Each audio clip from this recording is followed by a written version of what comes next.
The important thing is, and I briefly touched on this earlier, is to just keep thinking. Hello everybody, thank you for coming back to I Feel Strongly. I am Trace. You can find me on Twitter at Dominguez. Make sure you watch the first parts of this video series on how to spot fake news and what to do about it once you do. So far we've talked a bit about the history of fake news. We've talked about how to spot fake news within yourself. Today we're going to talk about how to spot fake news just out in the world. You know, even without reading it, some of these things will work empirically. Now, how to check if something is fake news. Like, how do you know if something is fake, right? I mean, we've got all of these different feelings and emotional stuff, and we've got all this history of fake news that we've talked about so far. First, look at the URL. NBC.com.co is not NBC, it's fake. Go to NBC.com and look for the story you were literally just reading. If it's not there, chances are you were reading it on a fake news site. Number two, and I do this all the fucking time, read the About Us section, because then you can find out who funds the site, who the editors are, who the writers are, what's their bias, where are they coming from, what's their goal. Because sometimes they'll just say right there, we're a Christian-based news organization. And so you assume when they're writing things, they're going to be writing them with that bias already built in. Or we're a conservative spokesman organization. We're a liberal, progressive organization that wants to spread the news of this way. You just get that. They tell you in the About Us section. You can also find out often who funds the site, what the writers are, if those writers are even real people, because sometimes they're not. It's really easy to do a reverse Google image search on an author on a website and be like, oh, hey, this is a stock image, or this person shows up in 50 different places. And that brings us to the third one. Check out who the writer is. If you have any doubt that this is fake news, any at all, just Google the writer's name. Because if they have a Twitter but no LinkedIn, or a Facebook and a Twitter but all of the other websites are nbc.com.co, chances are that's not a real person. That is a fake person, probably made up by a single author who's writing under all these different people to make their website seem more legit. The fourth way to find out if something is fake in an empirical way, look at when it got published. If there's a shooting today and somebody's publishing something from 5 years ago about shootings, that's not technically fake news, but it can be misleading, and it's usually reworked to try and make it go viral again and again. 5, pay the fuck attention. That's a way to spot fake news. Pay the fuck attention. Think about the story. Who was quoted in this story? Was it a dude named Bob Barker, the Denver City Councilman since 1995 that I just made up right now? Smithy Smithinson, who works in the corner store down on 5th. It doesn't matter. When you're writing stuff out in a fake news story, you don't have to care if they're real people or not because you assume no one's ever going to check. So check. Think. Is Bob Barker really a city councilman in Denver? Somehow I doubt it.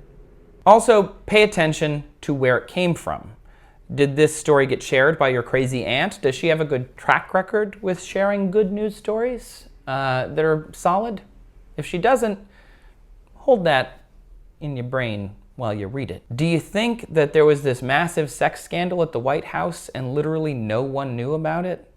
Like an orgy party at the most secured building in the world, surrounded by one of the larger cities in the United States, and literally no one knows? If the moon landing is really fake, how many NASA engineers did they have to pay off because 100,000 people may have worked on all of the different things, contractors all over the country built stuff to go to the moon? How many of them had to be paid off? You know, think about it for a minute. And then, I'm not saying that means immediately it's fake, but it throws a little salt, and then you start thinking more and digging more, and maybe you don't want to share that fake news story anymore, and that's when it dies. 6, and trust me, this is the last one. Who stands to benefit from this fake news?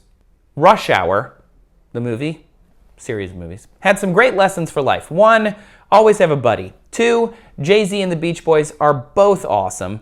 And 3, follow the rich white man. White or not, man or not. Follow the money.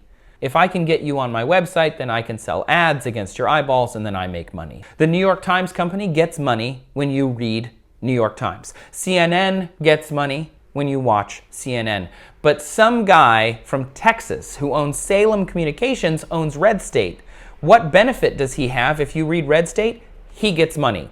By the way, if you click on their About, it says conservative commentators and speechwriters, which means of course they're not unbiased news. So when you share that, you as the gatekeeper are sharing highly partisan news as if it were real news, and you're doing so to the benefit of a guy in Texas, not to the benefit of a media organization who tries to just report the facts. The media doesn't tell you what to think. They tell you what to think about. Food used to be a thing that you grow and you consume. It was special, it was hard to get. And getting good food was, of course, better and even harder to get. The kind of food you like is personal, and you really had to work to get the kind of food that you wanted, right? Today, food is a commodity. It can be had anywhere, on any corner, anywhere in the world, well, at least in the West. And it's packaged and engineered to taste right, and you can get it anywhere for less than $1. Books used to be this thing that were really hard to make, at first by hand and then on this Gutenberg printing press that we mentioned earlier in the last episode. It was special. Having a library at home, that was something to be proud of. Everyone who wanted to be someone wanted to read and get out there. And it was hard to get books, and they were personal because every book that you bought said something about you. Now, books are a commodity. You can buy them on a whim for 99 cents or less. There was a time in history that music was a thing. It was hard to get. You had to find somebody who could make it. And you had to know them well enough that you could ask them to play something that you liked if you wanted them to play something you liked, or even knew what you liked. Because learning about music was hard, because you had to spend time with musicians. Eventually, it became more democratized and it turned into a commodity. Now, music is everywhere, can be bought on a whim for 99 cents or less. News used to be a thing. It used to be something that you got from the establishment or from the town crier. You had to be in the right place at the right time to get the news. And then slowly over time, it became easier and easier to consume. Until now, news is free, available anywhere, can be read on a whim. It's a commodity. Which means once it's a commodity, there are people who join to try and just pull money out of this ecosystem. They want you to buy their news, their food, their music, their books. They don't have to be good. They don't have to be right. They don't have to be good for you if it's food. It doesn't have to sound good if it's music. It doesn't have to say anything and can be a book.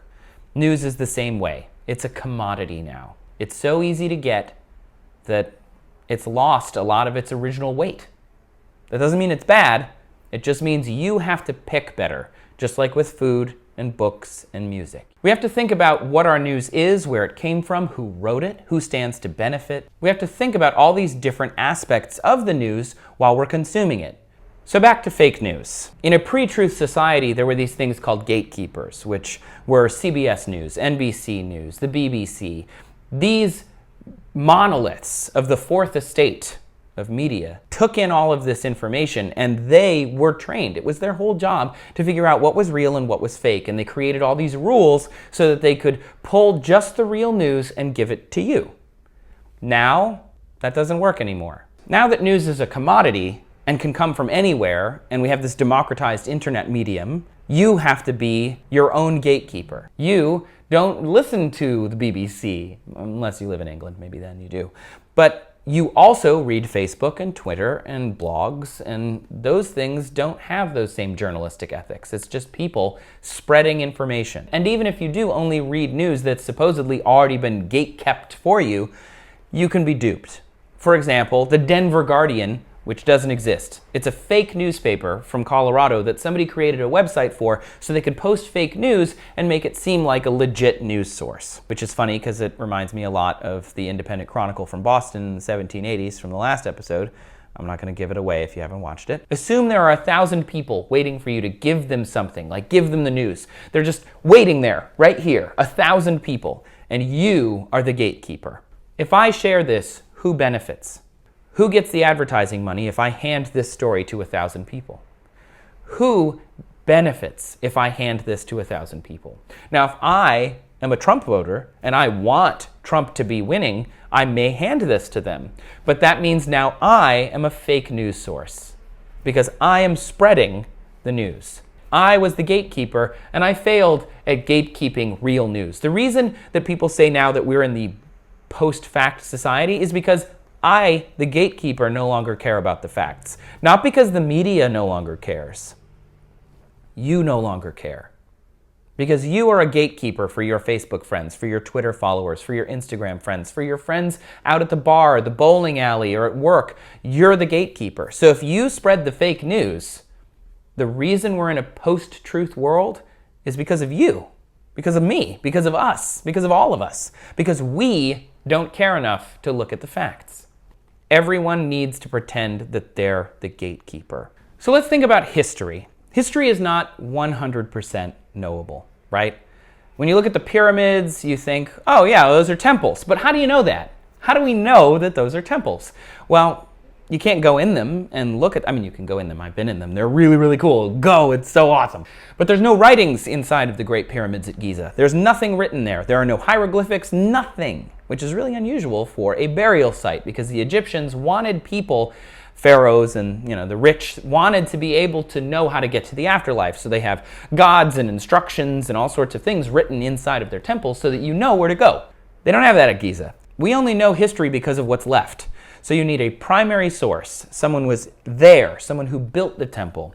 The pharaoh who was having it built for his own death, or her own death if you're talking Hatshepsut, but that's a whole different thing. Long story short, primary sources. If a primary source is the pharaoh, the architect, somebody who actually worked on building the pyramids, the secondary source is someone who knows someone who worked on the pyramid or who built the pyramid, or someone who 100 years later found a scroll of the architect and read it and then wrote it down into their own diary or their own accounting. That's a secondary source. What's better? Primary sources, obviously. Primary sources are better. Secondary sources are still good, but you need more of them in order to get the same result. So of course, think about that when you're reading the news. The news is considered the first draft of history. Primary sources are always important, but even primary sources can be wrong. Secondary sources are always important. You just need more of them. And of course, they can be wrong as well, and they can fill their own things with opinions, their own writings, their own recollections with opinions and biases. That's fine, but recognizing it is more important than assuming that because there's a bias, it's fake. If that were true, wow, we never would have left the plains and savannas of Africa. We would still be up in the trees fighting with each other. If you take one thing away from these videos, it's the media is crafted to give you information. The fake media is crafted to make you feel something. The media, the real media, they don't tell you what to think. They tell you what to think about. I'm going to wrap up with one kind of final point, which I think is hopeful. Remember when special effects were new and people did crazy things and everyone just believed them, But when you were a kid, right? They had computer animation and computer animation was so cool and holy crap, that kid is flying or that dinosaur is real. No joke, Jurassic Park is still fucking awesome and their special effects are still really good. But there are movies where you go back and you look at them and you start laughing and you were tricked as a kid, but now as an adult you look at them and you're like, I can't even believe that I thought this looked good, right? That is an analog for how we will soon feel about the fake news. Remember when Photoshop was new and you didn't realize that you could make somebody's eyes bluer or their legs longer or their skin was flawless or their lips were redder, their breasts were bigger, whatever it is that you wanted to do, you can do that in Photoshop. And when it was new, nobody knew it. We all thought that these people were just that amazingly, beautifully, handsomely amazing. Now we kind of get it. We know, we understand that Photoshop exists. We created a literate society. We created a Photoshop literate society, a special effects literate society. It means that Photoshop artists and special effects artists have to try harder to trick us or make us believe what they're doing is real, but it doesn't ever quite work the same once everyone's literate. Media is going to be the same. Fake news is going to be the same. We will grow. We will get better at recognizing fake news. We haven't had to do this for a while. We had good gatekeepers for so long that we sort of forgot how to be media literate. There's nothing wrong with that. That doesn't make us bad people. It just means we can't lazily consume the news commodity anymore. In the same way that people have started eating more healthy when they realize how bad food is for them, or if they can afford it, the news media is the same, but you can kind of take out the affordability angle. As we figure out how to tell the difference between real news and fake news, we will slowly look back at the early fake news and laugh and say, how were we tricked by something so obvious? And we as gatekeepers will get better at not spreading it. I won't give my 1,000 friends this fake or highly partisan or misleading story, or if I do, I will tell them, yo, this is a little misleading, but it's funny, or it's interesting, or there's a cool way of thinking about this different thing, but don't take it as real. Don't take it as hard. Don't take it as good news. It's crafted. We know it. You know it. I know it. I hope this video helps us grow. I'm going to put some links down in the description, more links on how to spot fake news that I use to help make these videos. Please, please, please subscribe to my channel. Thank you so, so much for tuning in. Thanks for watching I Feel Strongly. See you later.